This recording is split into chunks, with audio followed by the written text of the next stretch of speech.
Hi, SRS here. Apple silicon यानी Apple का arm के साथ मिलना और इंटेल को रिप्लेस करना, तो हर कोई बोले जा रहा है कि ये इवेंचुअली काफ़ी ज़्यादा पावरफुल मैकबुक्स में कन्वर्ट होगा। और मेरी थ्योरी इससे काफ़ी अलग है। तो मेरी थ्योरी का बेसिस ये है यार कि ये जो स्विच है इंटेल से आर्म की तरफ, ये सिर्फ इसलिए हो रही है क्योंकि ये एक मजबूरी बन चुका है फॉर एप्पल। ठीक है, तो जनरल केस यही है कि जब भी कभी हम मजबूरी में स्विच करते हैं तो हम बेकार से मीडियम या थोड़े अच्छे की तरफ स्विच करते हैं। ऐसा कुछ नहीं होता कि हम बेकार से एक्स्ट्रा ऑर्डिनरी की तरफ स्विच कर रहे हो। और जब हमारे लिए चीज़ें ऑलरेडी अच्छी चल रही होती है और फिर भी हम स्विच करते हैं, इसका मतलब हमें कुछ एक्स्ट्रा ऑर्डिनरी मिला है जिसकी वजह से हम जो अच्छी चीज़ हमें चल रही थी उसे सेक्रीफाइस कर रहे हैं। तो डेफिनेटली इंटेल के साथ कुछ अच्छा चल नहीं रहा था इस समय रिसेंट में 2-3 सालों से एप्पल का। और ये स्विच सिर्फ बेकार चीज़ को हटाने के लिए हुआ है, ना कि बहुत कुछ एक्स्ट्रा ऑर्डिनरी लाने के लिए। इस चीज़ को इस पॉइंट को प्रूव करने के लिए मेरे पास काफ़ी पॉइंट्स हैं, जिसमें पहला पॉइंट ये है कि इंटेल ने लगातार डिले किया है अपने हर एक जो डेडलाइन दे रखी थी वो डिले किया है। लाइक 3 सालों से इंटेल डिले कर रहा था 10 नैनोमीटर के प्रोसेस पर बनने वाले प्रोसेसर्स को। जैसे कि कैनन लेक आया था, मतलब इंटेल ने बोला था 2016 में कि Q3 में वो आ जाएगा, मगर वो नहीं आया। वो 10 नैनोमीटर पे बनना था और जुलाई 2019 में आया है जाके कॉमेट लेक के नाम से, तो आइस लेक के नाम से आई मीन। तो ये काफ़ी बड़ा एक टाइम गैप, ये 3 साल का गैप है। ठीक है, और आप अपनी डेडलाइंस नहीं मीट कर पा रहे हो और एप्पल जो कि काफ़ी ज़्यादा एक साइकिल पे काम करता है, ठीक है, उससे इस चीज़ की वजह से प्रॉब्लम फेस करनी पड़ रही है। तो एप्पल को अपनी रिलीजेस किसी और के ऊपर छोड़नी पड़ रही थी। ये डिपेंडेंसी कोई नहीं चाहता था। इसके अलावा क्योंकि 10 नैनोमीटर प्रोसेस का जो भी प्रोसेसर्स थे जो अभी आइस लेक आना शुरू हुआ जुलाई में पिछले साल, तो एफिशिएंसी इसके पहले तक जो नहीं थी, ये एप्पल के लिए एक बड़ी दुविधा बन रही थी। लाइक कि मास प्रोडक्शन इसका अब हो रहा है, मगर इसके पहले तक आपने काफ़ी सुना होगा कि थर्मल थ्रॉटलिंग मैकबुक में, तो ये एप्पल के लिए एक प्रॉब्लम बन रही थी। और थर्मल थ्रॉटलिंग लाइक उनके प्रो मॉडल में भी ये प्रॉब्लम चल रही थी, क्योंकि एप्पल हमेशा चाहता है कि वो अल्ट्रा बुक्स की तरह अपने लैपटॉप्स को बनाए, यानी बहुत ज़्यादा स्लीक बनाए। लेकिन ऐसा नहीं हो पा रहा था इंटेल के साथ में। इसके अलावा लाइक i7 10th Gen मेरा भी है, ठीक है, उसमें भी मैं देखता हूँ कि काफ़ी थर्मल थ्रॉटलिंग की वजह से अपनी पीक कैपेसिटी पे वो रन कर नहीं पाता। तो वैसे ही इंटेल इधर बीच AMD से अंडर पावर्ड चल रहा है, और उसके बाद फिर आप अब जितने पावरफुल हो आप उतने पे भी ना चल पाओ, हर चीज़ में थर्मल थ्रॉटलिंग, तो फिर एप्पल का नाम ख़राब हो रहा था इससे।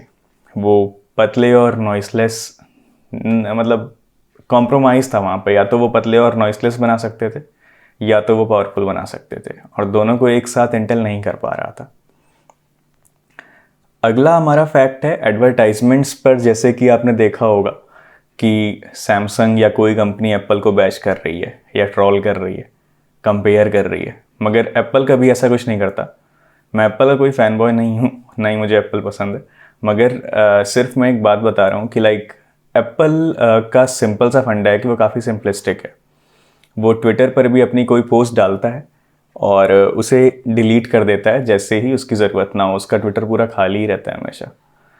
तो इस टाइप की कंपनी जो कभी किसी से कंपेरिजन नहीं करती, क्योंकि वो जानती है कि वो एक क्लास अपार्ट अपनी इमेज तभी बनाएगी जब वो किसी से कंपेयर ही ना करे।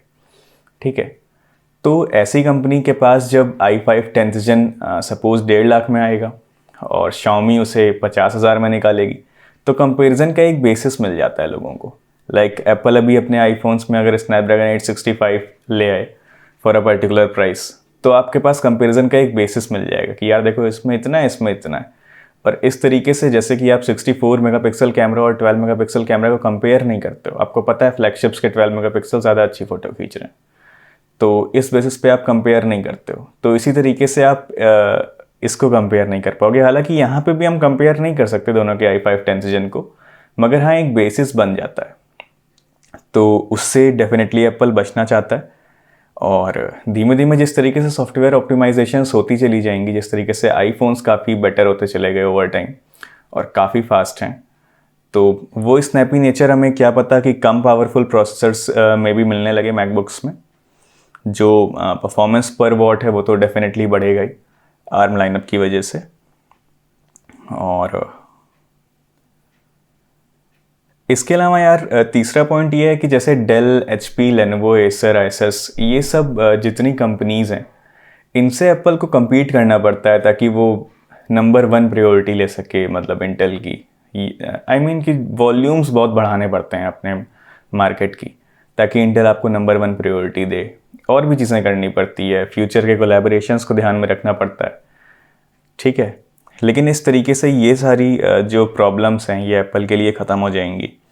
iOS ऐप्स अब नेटिवली सपोर्ट करने लगेंगी आसानी से, ये फ़ायदा होगा। मगर इसके साथ एक नुकसान भी है कि जो अभी तक x86 आर्किटेक्चर पर बेस्ड जो एप्लीकेशंस रन हो रही थी, अब उन्हें जब ARM पर स्विच करना पड़ेगा, तो उसके लिए रोजेटा 2 जो एक ट्रांजिशनल लेयर एप्पल ने बना रखी है, ठीक है।